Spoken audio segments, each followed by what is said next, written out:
Le Salon de la biographie 2014, Jacques Salomé, bonjour. Je ne sais pas s'il faut qu'on vous présente, mais voilà, c'est votre 66e ouvrage que vous présentez aujourd'hui ici au Salon de la biographie. Vous êtes psychosociologue et formateur en relations humaines.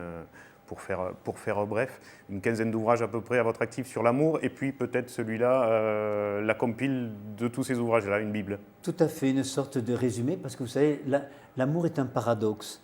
C'est à la fois certainement une des choses les plus recherchées et vraisemblablement les plus maltraitées.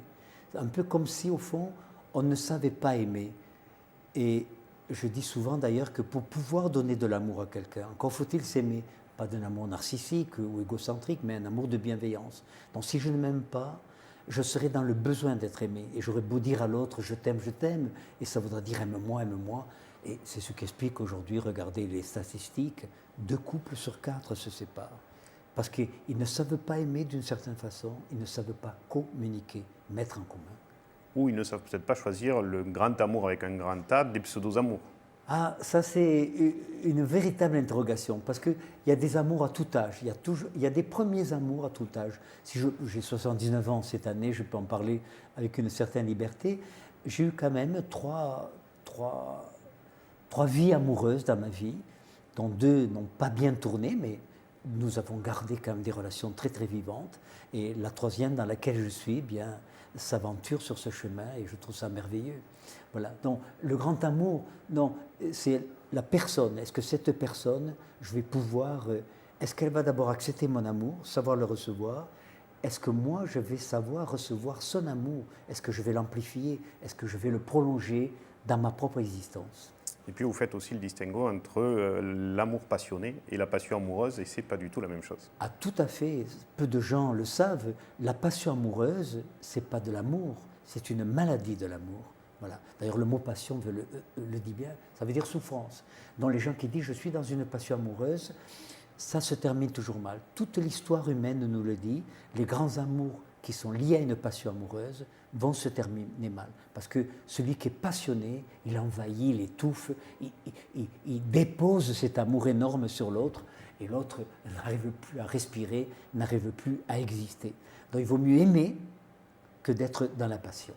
Alors pour les gens de mon âge en relation, il y a un chapitre central, c'est d'ailleurs en plein milieu de votre ouvrage, comment vivre un couple dans la durée, et ben vous essayez de détailler tout ça. C'est une question fondamentale. Alors déjà, les 4 piliers pour construire une relation de couple, je vais le dire très rapidement. Premièrement, pour s'allier, mettre une alliance, il faut être délié. Si je ne suis pas délié d'un précédent amour, de maman, etc., je ne pourrai pas m'allier. Si elle n'est pas déliée d'un précédent amour, de son père ou de quelqu'un d'important, elle ne pourra pas s'allier avec moi. Pour s'allier, être délié. Deuxièmement, être capable de s'engager.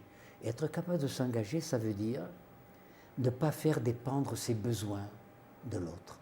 Si au début d'une relation amoureuse, l'autre dit « Ah, j'ai besoin de toi pour vivre, j'ai besoin… » Il faut fuir à toutes jambes parce qu'il va nous mettre au service de ses besoins. Capacité à s'engager. 3e pilier, capacité à se projeter dans l'avenir. Est-ce que je me vois vieillir avec cette femme? Est-ce que je la vois comme la mère de mes enfants? Est-ce qu'elle se voit vieillir avec moi? Est-ce qu'elle me voit comme le père de ses enfants ou d'un partenaire plausible dans 10 ans, 15 ans, 20 ans? Est-ce que je me vois vieillir avec l'autre? Se projeter dans l'avenir. 4e ancrage. Est-ce que je suis capable de lui proposer une relation vivante dans laquelle chacun de nous deux est capable de définir ses attentes? Qu'est-ce que j'attends de toi que je n'attends pas d'une autre femme? Qu'est-ce que tu attends de moi que tu n'attends pas d'un homme? Quels sont mes apports? Qu'est-ce que j'ai envie de t'apporter que je n'apporte pas à une autre femme? Et quelles sont surtout, le plus difficile, mes zones d'intolérance? Combien de femmes sont blessées par la non-propreté corporelle d'un homme? Elles me disent, il rentre dans le lit, il ne sait pas laver les mains, il sort des toilettes, il veut me caresser. C'est les zones d'intolérance qui vont blesser une relation amoureuse à mort. Blesser à mort. Une femme m'a dit, je suis mariée depuis 12 ans, ça fait 6 ans que je ne fais plus l'amour avec mon mari, parce qu'il ne se lave pas les mains, il rentre du travail, il dépose ses blue jeans, il jette ça sur le fauteuil, il rentre dans le lit, il ne sait pas laver les pieds, il ne sait pas laver les miens. Ça, vous voyez, ces zones d'intolérance importantes, c'est des détails, c'est des petits détails, mais c'est ça qui risque de blesser une relation amoureuse. Ça, autrement dit, l'amour, le plus bel des amours, ne résiste pas au quotidien, si ce quotidien, voyez-vous, est chargé de zones d'intolérance. Et puis vous clôturez un petit peu votre démonstration en disant que l'amour, c'est un, plus la relation, plus l'autre personne.